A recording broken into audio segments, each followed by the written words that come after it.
72ನೇ ರಾಷ್ಟ್ರೀಯ ಚಲನಚಿತ್ರ ಪ್ರಶಸ್ತಿಗಳನ್ನ ಘೋಷಣೆ ಮಾಡಲಾಗಿದೆ.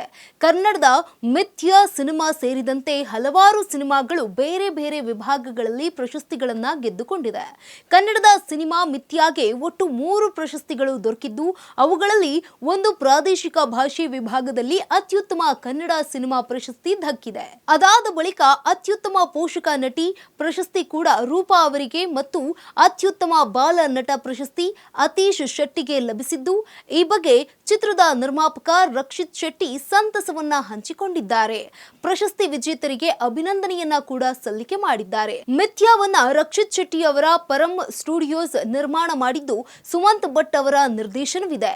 ಇನ್ನು ಮಿಥ್ಯಾ ಸಿನಿಮಾದ ಪ್ರಧಾನ ಪಾತ್ರದಲ್ಲಿ ಚಿಕ್ಕಮ್ಮನ ಪಾತ್ರದಲ್ಲಿ ರೂಪಶ್ರೀ ಕಾಣಿಸಿಕೊಂಡಿದ್ರು.